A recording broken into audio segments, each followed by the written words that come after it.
How's it going, everybody? Josh Rosales here, and I want to welcome you to the Break Thru podcast. I'm excited about having somebody special that a lot of you probably already know, but I'm glad that Omar Medrano has taken time to be on the Break Thru podcast. This evening, we're just going to talk a little bit off the cuff we're going to talk about entrepreneurship, we're going to talk about mindset, we're going to talk about mentorship. We're just going to kind of go where the conversation leads. Omar, I just want to thank you again. I know that this last year, I met you for the first time at the Unstoppable Mastermind presented by or hosted by Megan Farrell. And kudos to Megan, shout outs to her. But I was like, wow, Omar Medrano, author of What If It Did Work, an amazing book. If you don't have it, I will put that in the link. A business coach and entrepreneur, host of What If It Did Work podcast that you've had, I don't know how many tens of thousands of downloads on your podcast, and also motivational speaker. Omar Medrano, welcome. Thank you so much for dropping by. Josh, One I love day that intro. I'll get there. Josh, I love that intro, man. You can replace my publicist. Holy smokes. If I was Caucasian, I'd be red, man. I'd be like, I'd be blushing. Why, thank you. The pleasure is all mine. That is awesome. So I want to take us back, Omar, with young Omar. Like, were you always an entrepreneur? What was life? Did you have the lemonade stand on selling lemonade, like selling? Zero. I never. I did do well selling door to door, like, selling knickknacks and tchotchkes or whatever that stuff in those catalogs. For an introvert, I don't know why I was fine with talking to complete strangers, but with people actually in my school, I was mute. I was actually in ESOL the first few years of being in elementary school, English for speakers of another language. And either Miami-Dade County Public Schools did such an amazing job and I lost my accent, or I always spoke English. And it was a different time, different place. Miami wasn't the international city as it is now. But yeah, no, I didn't sell like pencils. I didn't sell lollipops. Didn't sell lemonade, nothing. My dream as a little kid was, I always thought I was going to be an athlete because I was 5'8" in 6th grade. So I was one of the tallest. I was super skinny. Thought I was going to shoot up to be like this huge guy. And on the record, I'm still 5'8". Oh my goodness. I don't want to like the I don't know the stereotype or whatnot, but Hispanics, we're all 5'5", 5'8", something like that. Oh yeah, dude, I actually, okay. Average height in this country is 5'9". I'm 5'8". I'm still short. Short people know that they're short, but vertically I didn't challenged. realize. And then I came from here, a place, Miami, a lot of Hispanics, so I stood out, like, as a little taller than most. Go to Louisiana, Cajuns, I was average height there. But if I go to other places, like I go to Wisconsin, I go to Midwest, or if I go to Europe, holy smokes, I feel like I'm the guy like Tattoo from Fantasy Island. Everybody's towering over me. But no, but I thought I was gonna be like 6 feet something. But I was literally blessed because my mom's only 5'3", 5'4". My dad, my biological father, was the same height, 5'3", 5'4", possibly. So my mom's about 5'8". So yeah, I guess I should be blessed. My kids are short too. They're 5'1", both of them. 5'1". That is incredible. So how did you stumble upon being an entrepreneur, or how did that come about? Oh, being an entrepreneur happened. Well, I wrote about it in my second book, The Vacation CEO. I didn't have leaders. I had bosses. And most bosses that I ever had were your typical like horrible bosses. Cliche. My first job out of college, my boss treated me like crap. I had a degree in journalism, so I decided to become educated and take a vow of poverty.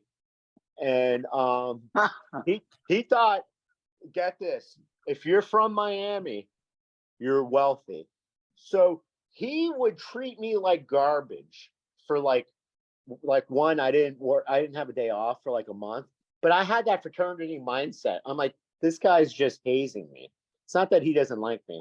He just wants me to earn my way here. And he would always be, he was a big fan of Miami Vice, older. So he would always tell me to quit.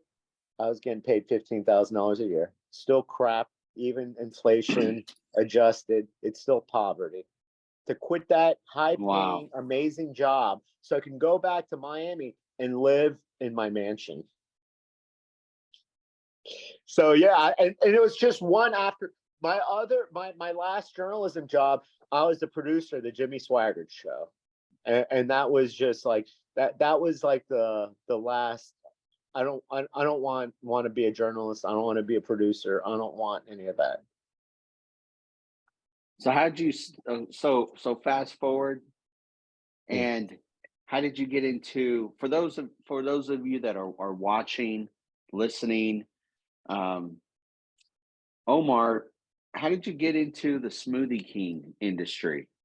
Okay, Smoothie King. Well, from a guy that couldn't speak, a guy that was fearful of rejection, a guy that was fearful of asking out a girl, I became a financial advisor. That was my go-to.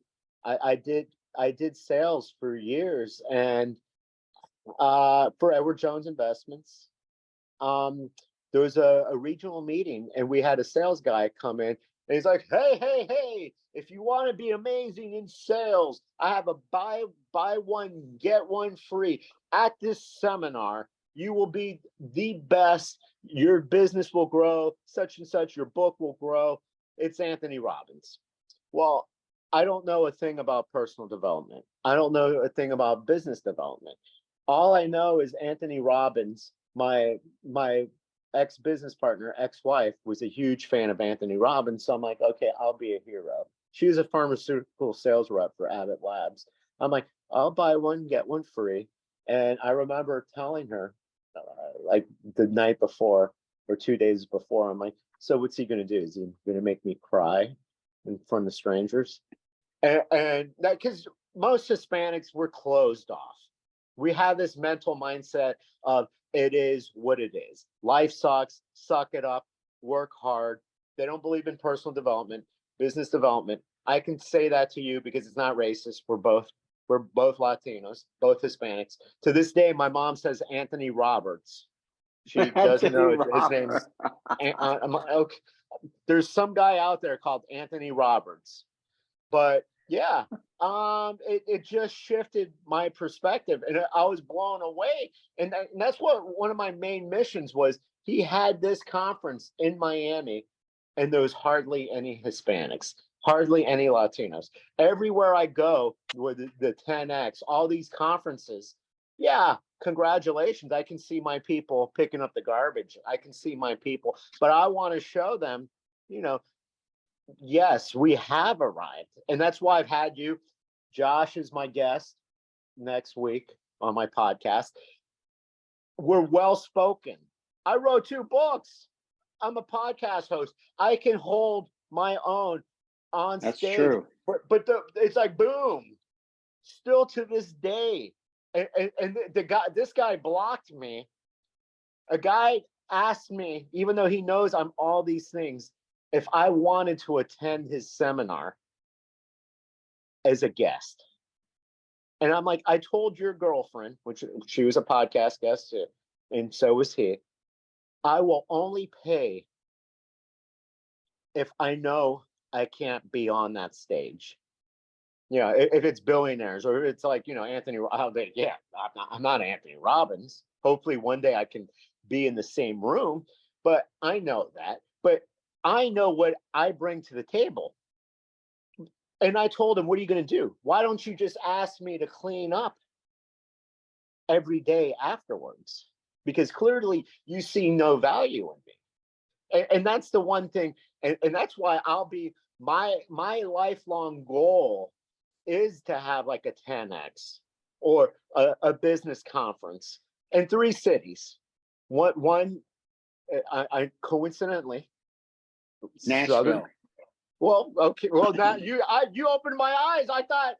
I didn't realize that there was Latinos until I spoke to you and you looked at me like I was handicapped, or I had to when I'm like, oh, there's Latinos here, because once again I was only going to seminars in the suburbs and I only saw myself. But the more cities, the better. I want us on stage. I want other Hispanics to know you create your destiny. You are the master of your life. You are the creator of your destiny. There is no, it is what it is. That's true. I want everybody to say, yeah, we can write books. We are leaders. I've arrived. And, I'll go anywhere to speak. I've gone to New York. I've gone to the Murph. But if you're going to charge me for a ticket, make sure it's like some bougie, huge ass conference, like a 10X. Yeah, I'm going, or I go to 10X because that's different. I'm not at there. But if it's like some hokey, conference with people that nobody knows, nobody gives a crap, are you serious? Do you need my resume? Do you need my one sheet? Am I stuttering? I mean, there's videos that I can hold my own for 30 minutes. Don't tell me I can't do, because I'm stubborn. When somebody tells me I can't do something, it's like, watch me now. Yeah. Wow. That is incredible. And you just keep going. You just keep going and keep going. And you got your first book. We're passionate. Josh, yeah. You could tell me we're taping this at 1 a.m. I'll be like, bring it. I would make sure. I've been on a podcast and I've taped a podcast with somebody out in SoCal at that time. It is what it is. I'll do it. I'll do it if it's for the right reason. Now, if it's 1 a.m. so we can discuss Game of Thrones, or if it's 1 a.m. to discuss football or fantasy football or something like that, then don't even bother. Don't even call me at 4 o'clock, much less 1 a.m. Yeah. No, that's okay. So let's get into a few things. I'm gonna throw some stuff at you. You could throw the kitchen sink, man. You can even try to make me cry if you want. So I came up with I call it off the cuff. So I'm gonna try. You're the first one. You're the first one I'm gonna try this with. You always remember your first. Bring it, man. Bring it. Here we go. So off the cuff, I'm gonna say a word about it. So average. Failure. It's crazy how society. I was talking with a friend of mine, and we were talking about average, how I feel not everybody's average, but there's a lot of people that are average. And I think as a society, we get to a point where we celebrate. We do. Average, because it's so hard to find above average people, because, I'm sure that they do exist, because we're talking right now.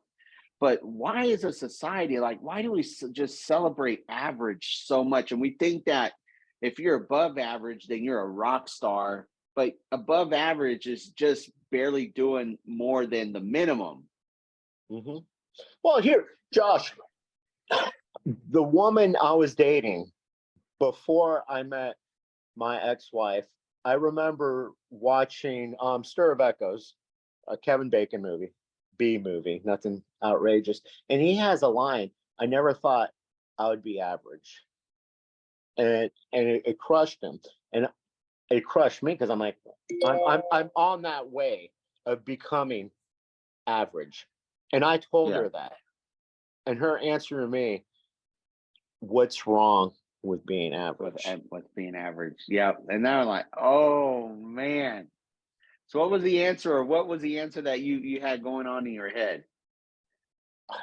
Uh, it was before business development, before personal development. So to me, I'm like, maybe I'm the idiot. Maybe she is right. Maybe I'm wrong.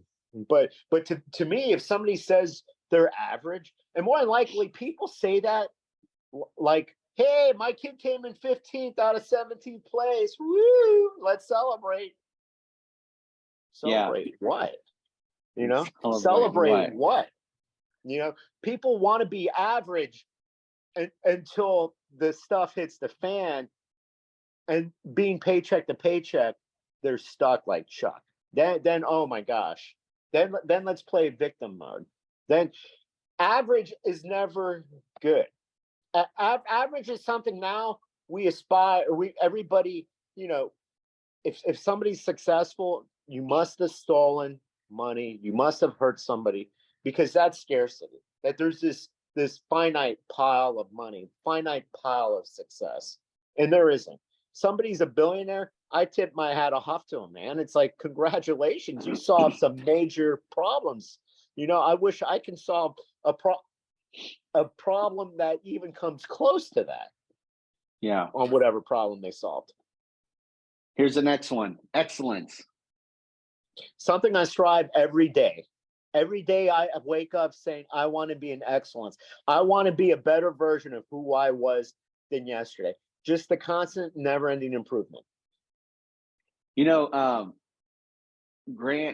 Cardone said this, and I don't know if he coined the phrase or what, but he said success was the difference between your potential and your reality, where you are and then where your potential. And a lot of people don't reach the potential because there's the work that lazy. has to go into that. Yeah, potential just means you're lazy. It's a good way, because I tell people all the time, potential is like having a Lambo right outside. You don't have the keys. It's parked there. It looks good. One day it might move. One day it might do something, but it's just wasting. It's just losing its value every day that it sits out there. Every day, I believe that God has given us tools.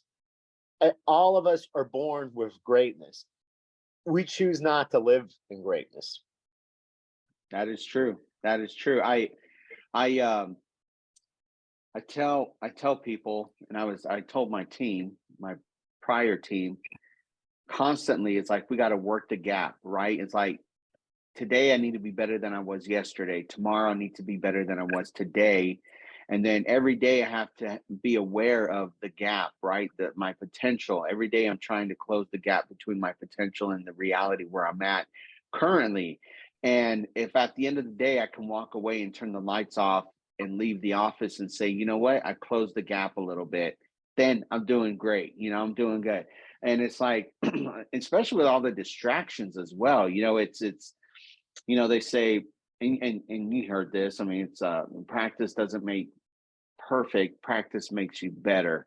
But if you never practice, you're never going to get better, right? People don't like to practice because when you start anything, you look horrible. The public speaking, podcasts, people would make fun, and all that. People would say you should do a drinking game, because that's what I would say all the time, and all that. Well, I don't say that anymore. It's because you become aware. Somebody goes out and becomes a salesperson off a commission. Nobody's born great in sales. You're not going to be great with that script. You're going to be stuttering. You're going to be bumbling.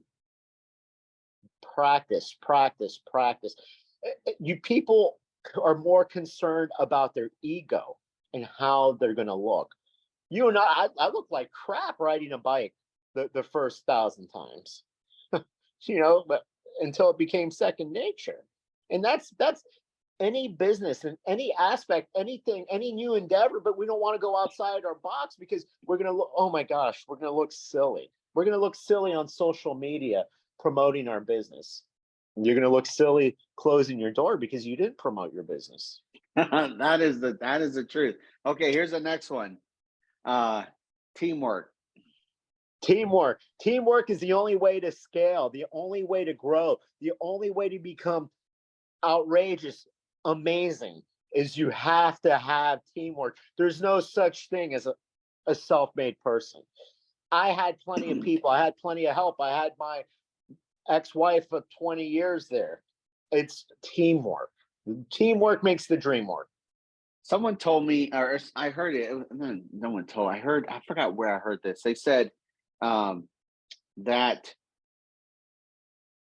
if you're a individual producer and you're used to just taking things and running with them, then in the beginning, a team would slow you down. However, you got to have a team to get you the rest of the way. And I was like, you know what? That hit me. I was like, that is so true because you got to have the team will help you get the rest of the way. Um, I just really and I was like, wow, I didn't think about that before. Well, Jeff Bezos, Howard Schultz didn't become rock stars until they had a team. That's true. That is That true. even Warren Buffett has Charlie Munger and everybody else at Berkshire Hathaway. Okay, here we go. Um, leadership. Leadership is about being in service. It's about growing. You're either a boss or a leader. There's no in between. There's no gray area. It's like saying I'm a little pregnant. Either be a leader, be in service, let inspire others to follow you, to be a leader, to grow, to scale. Teamwork. Do you think there's more managers out there than leaders these days? Oh, clearly. The number one thing is when you go to any restaurant or any place and they say that's not my problem, or I can't solve that. That's not my department. That tells me they're being led by a boss. They're being led by a person that gave a book like from HR on what they cannot do. They've got the poster on leadership, but they're a boss. Dude, you can't do this. You can't do this. Under the thumb. Instead, inspire, motivate, let others grow. When you do that, the company, everything rises. Everything rises and falls on leadership, right? 100%. Top to down, top to bottom, like a pyramid.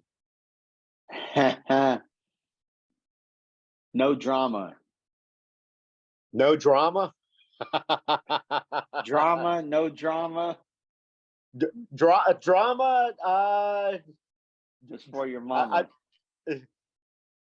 I'm more into. It's been until very recent. I've always had drama in my life. You can't have drama though. In order to grow, because if you have drama, it starts bleeding. Your personal stuff bleeds into everything else. I always felt that I needed the drama. I needed the for inspiration, for motivation. That's just limiting beliefs. That's just seeing my childhood. That's just you don't need it in order to grow. But the one thing that I have to say I was always proud of, I never posted my drama on social media like so many people. That is so true. It's crazy.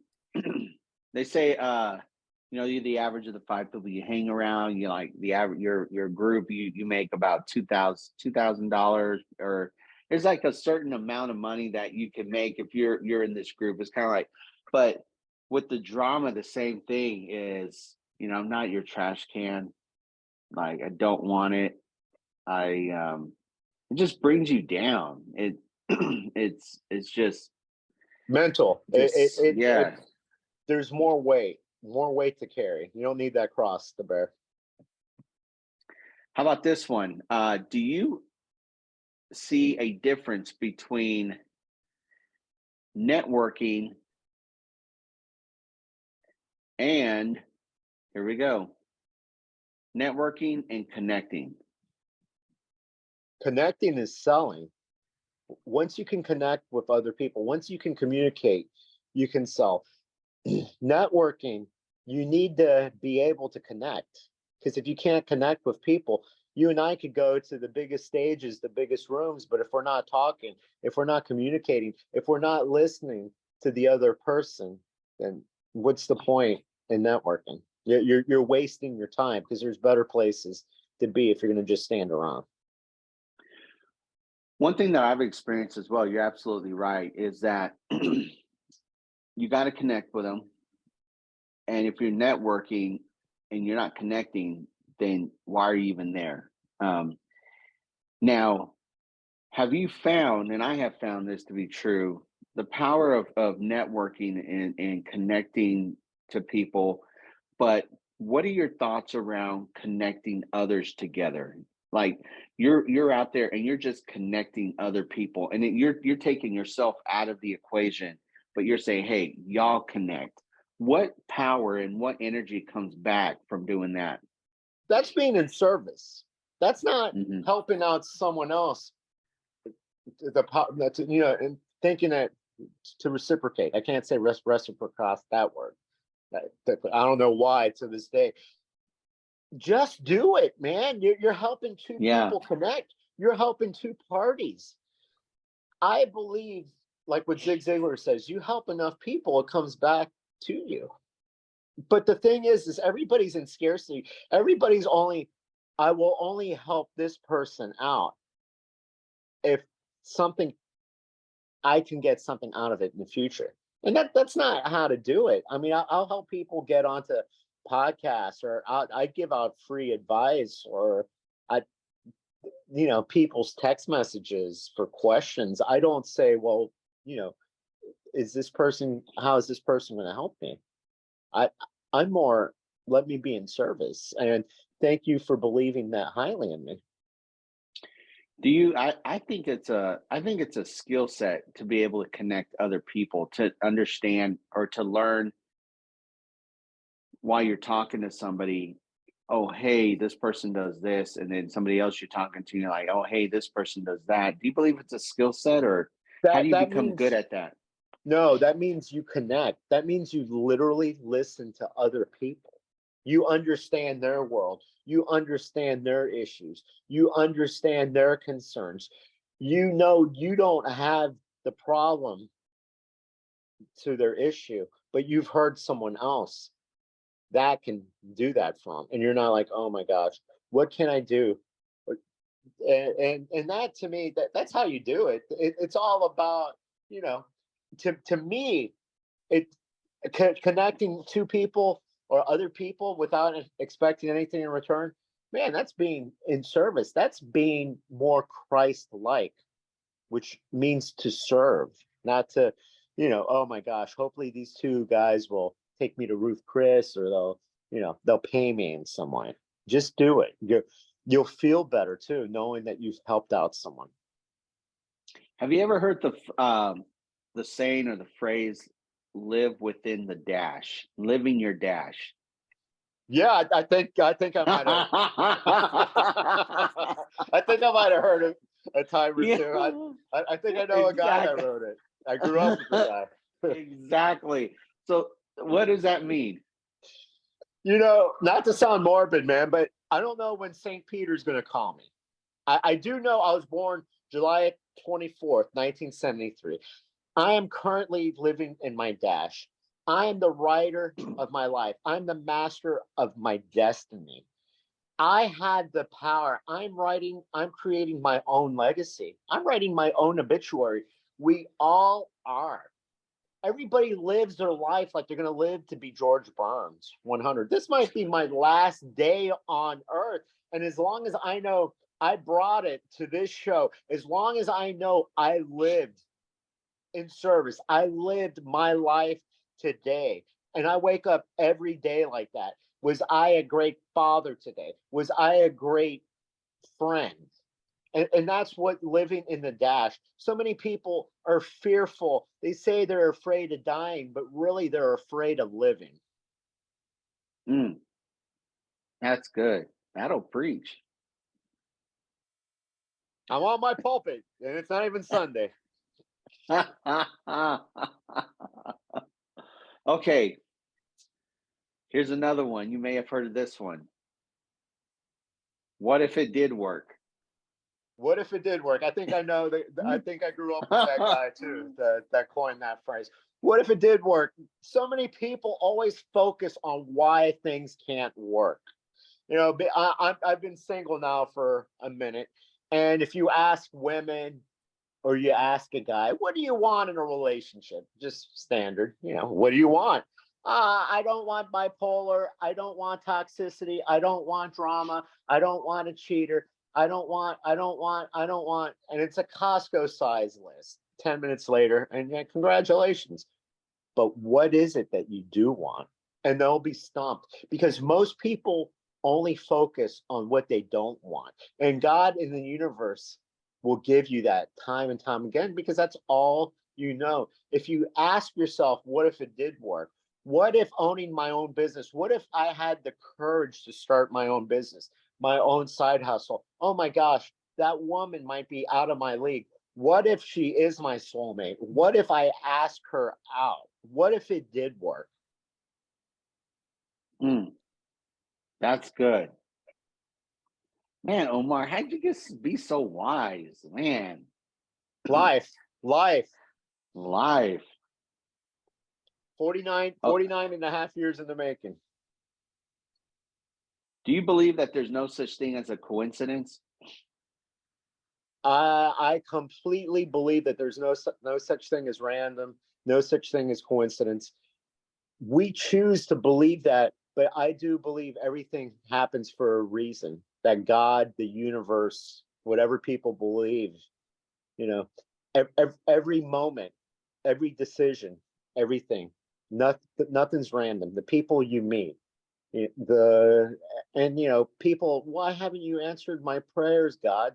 And God's like, well, I've given you 5, 6, 7 different opportunities, but you keep on avoiding them. Yeah. Mm-hmm. Yeah, I don't think things happen by chance, like you said. I don't. I honestly believe I was supposed to be at Murfreesboro, the Murph, that week That is instead of the true. week before. That is true. And And for things a just minute, align. I was upset that I wasn't there a week before, but I wasn't supposed to be there. I was supposed to be at that moment. I was supposed to meet you. I was supposed to meet Dave. And besides, how would I say no to Megan, who was, you know, while I paid her former boss, which did nothing for me, she was in service.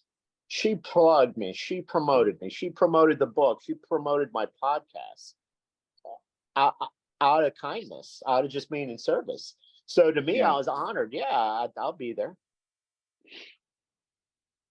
So I'm looking at your website. How can people get a hold of you? Those that are watching and listening.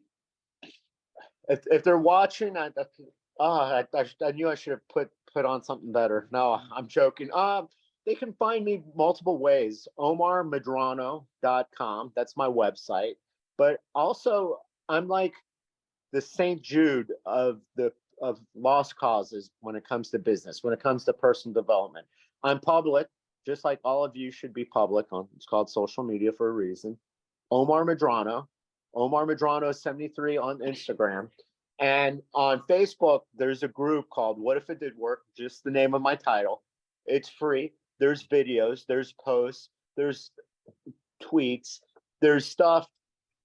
I don't pitch on it. Other people might pitch because it's an open forum, but I just want people to live their best life. I want people to live their dash. I don't want people living on the sidelines and one day waking up with a lot of regret. So you do one-on-one coaching. Looking at you got a really nice website. I try, man. I didn't really do it. nice. I just mastered the word processor. So, and the abacus. So what does the one-on-one coaching look like? One-on-one coachings through Zoom. Although if somebody wanted to meet face to face, once a week, break it down. My first meeting with anybody, it's free of charge. And I want people to have 100% clarity. I want people to tell me what it is that they want. Not this vague, I want to lose weight. I want to be a better person. I want happiness. None of that Yeah. shit's quantifiable. I want you to be specific. I want you to be specific with the T, and then I will help you. I will guide you. I will be the captain on this journey. And I will be your accountability partner, because all my clients text me, DM me every day, because I overpromise and I overdeliver. So here you say you double your referrals, triple your leads, and quadruple your sales. That's a lot. That's like some major growth. Well, Grant Cardone wouldn't call me because I can't do that for him. But what happens is most people, they want to get into sales until they realize that role play isn't real life. What happens is they have somebody tell you to get to F off. So you cower in the corner. You had the cleanest desk in the office. You don't make any phone calls because, oh my gosh, that phone weighs like 1,000 pounds, because you don't want to hear no. Marketing, going out there, it's easy. I do the personal development. I got the woo-woo. I got the business development. In fact, I always do personal development with people because their limiting belief, that little bitch voice that's inside your head that's saying, no, you can't, no, this isn't for you, that's been there from childhood.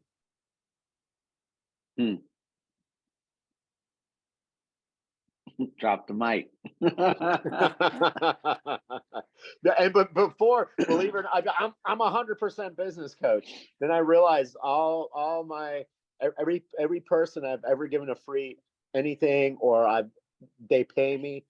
Let's knock off that limiting belief. Let's shut down that little voice, your childhood voice that's inside your head. It'll always be there. I'll always be the introvert. You can invite me to all these parties, and I'm not going to be the guy with the beer funnel, throwing it down.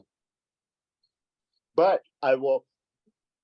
We will. I can't. Nobody can change who you are, but we can be aware of our habits. We can be aware of our patterns. We can be aware of the self-destructive behaviors, and we can stop it before it happens. So you're also the host of the What If It Did Work podcast. Tell us about that. When did it start? What made you get into it? What made me get into it?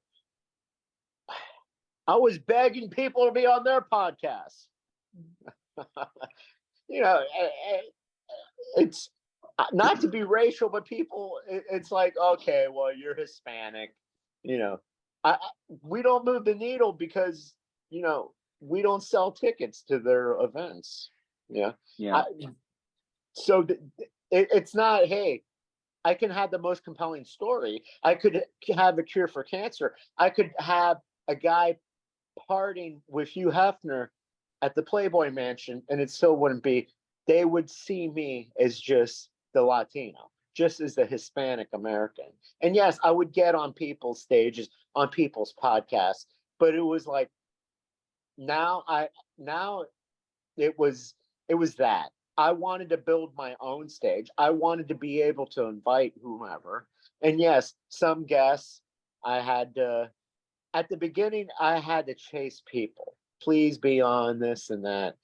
But now, I have agencies, because they see the number of downloads, say, hey, can you have this? Can we have this person on? And it's like, for sure. But it is about consistent work, because for over 80 weeks now, every Wednesday, like this amazing day, because it's my favorite day of the week, because my favorite podcast, What If It Did Work, drops. Yeah. And this week, Megan Farrell, next week, Josh, and we'll go from there. But if somebody has a compelling story, come be on, DM me, fax me, telegram me, do whatever. And you Facts? know You what? still take facts? I'll take smoke screen, Morse code, whatever. But and especially, yeah, I'm being biased. If you're Hispanic, you're Latino, I'll throw you on there, and be like, oh, mind blown. We can actually have an intelligent conversation. Yes, I'm not handy manny. In fact, I'm horrible at manual labor. I'm not the guy that you want anyway. So let's quit the limiting beliefs. That's your perception of me, brother. That's not my Yeah. perception of me. I know what I bring to the table. Wow, that's good. So do you believe, as somebody has coined the phrase, everybody needs a coach? Do I believe every? Let Do me I let me believe ask you everybody? this. Let me ask you this. How important is mentorship when starting a business, just personal, like just in your personal life? Like, I know how important mentorship is, but It's very important. The thing is, though, people believe that you can be in any mastermind, you can have any mentor. That's not true. You can be in the wrong room. I've been in the masterminds that, what am I doing here? I'm just wasting time. I've had mentors that saw me as a checking account. And I'm a slow learner. It took me a couple of years to find out. But 100% find a coach. I got from one point of my life to the next through coaching, through personal development coaching, through business coaching. If you want to be a better snowboarder, you hire a snowboard coach. You want to be a better public speaker, go out to Toastmasters, go speak, hire somebody. And don't hire your friend or ask them, oh, how do I look? You're going to say you look amazing. You sound great. Mentorship is very important, but you have to find the right ones. You have, to me, find out what is it they're do. Why am I a business coach? I don't know, because I owned businesses for over 20 years, because I've been at rock bottom. I've helped others. I've helped people with exit strategies. I didn't just go take a course online for 3 weeks or a month or, and got a certificate. I've got real life experience. Always check their credentials, because anybody can say, that's a gimmicky line. Yeah, everybody needs a coach. Everybody needs the right coach. and that's exactly what I was going to ask you, is like, how does somebody find the right coach or the right mentor? Like you said, go do research. Like, what are some tips that you would give someone that says, you know what, maybe it's a health coach or it's a business coach, any type of coach? Well, okay, if I wanted a health coach because I needed to lose weight, I wouldn't go. It's like the doctor that weighs 300 pounds that says you need to lose weight.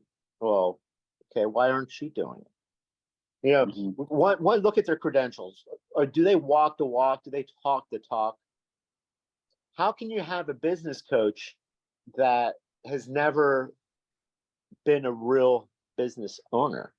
And I've had that. I've had that. Okay, you're a great personal development coach, but you're not a business coach. Um, I had a mentor for 3 years, and I was pretty much the longest client. I mean, that's telling if somebody's only there for 1 year. I'm a slow learner, people. So it took me a while to realize year 2, 3 that there's something wrong. You don't want that mentor. You want a mentor that has raving fans. You want a mentor or a business coach that will go above and beyond, over promise, over deliver, that celebrates your wins. I celebrate people that aren't even my client, and I'll promote. I'll get them on podcasts. I'll help them. I don't look at people. I've had mentors that saw me as a checking account. They saw me as a profit, Profit, because they weren't the other type of profit. And I just Mhm. saw them as that. Someone says you can't have raging fans without raging enemies. But you have to look at the raving fans, and some of these raving fans, if the raving fans, how successful are they? Because Yeah. you could be a big fish in a small pond. I can open up my practice in Mayberry, and I could look like the Oracle of Omaha. I can look like I'm, Warren Buffett out there, but you know, always always look at the source. Everybody's not. I don't sell ice cream. Some people might say I'm brash, I'm loud. Oh my gosh, he he doesn't sugarcoat. If you're looking for somebody to sugarcoat it, that's not me. I'm the type of friend that if you look like crap, I'll tell you you look like crap. I'm the guy that'll be like, man, why are you wearing that? You look like crap. Most people want people to lie to them because they can't handle the truth. Wow. Wow. That is that is incredible. Man, you just dropped some nuggets on us tonight. Oh, dude, like I said, if this is my last night, if St. Peter, I have to see him, and he decides whether I get a million years in purgatory, or I see Lucifer, or there's that 1 in a million chance that I'm in the pearly gates. At least he'll be like, you didn't half-ass it, because so many of us half-ass days, weeks, months, years, not realizing the number one commodity is time, and we can't buy more of it. That is awesome. Well, Omar, I want to thank you for my invitation, a short notice to come on this evening. I really have a lot of respect for you, admire all you've accomplished. You're accomplishing more. You just came out with your new book. And you're just constantly in motion, purposefully. And I like watching your podcasts. You're on YouTube. Your podcast is on YouTube. I like watching that. I like listening to your podcast. I like looking at you've got a lot of great content on Instagram, Facebook, just your website. A lot of wealth of information there on the website. So really quick, again, for those that are listening and watching, how do they get in touch with you? Maybe it's like, hey, I want a free Definitely. session, or For sure. Instagram, Omar Medrano 73. There's a fake account. The fake account will try to sell you crypto and Forex. I won't sell you any of that. And it only has pics of one daughter. I've got 2 kids. I post pics of both my daughters. So Omar Medrano 73. There's free content there too. You can DM me. Omar Medrano on Facebook. And what if it did work on Facebook? Join the group. You can post, you can plug. We can all have an amazing time. OmarMedrano.com, on Amazon. Amazon best-selling author twice. That and $2.50 will get me a copy of the USA Today. I'm here for you. I'm here for your audience. I'm here for anybody. I'm in service. awesome. Well, thank you, Omar, once again for coming on. For those of you watching and listening, make sure you go to OmarMedrano.com. Look Omar up on Instagram, Facebook, everywhere, YouTube. I mean, and also one quick thing, Josh, always get a mentor that if you're stroking checks can say your name correctly. You say my name correctly, anglicized, but I had a mentor that Omar Medrano. There's no A. I'm not Italian. It's Omar Medrano. And if he wanted to roll the R in Omar y Medrano, then he could have done that too. that is too much. That is too much. Well, thank you so much for coming on this evening, Omar. Speaking with you, love getting all these nuggets. You definitely added value to me, added value to those that are watching and those that are listening. Have a wonderful evening. Love you, brother.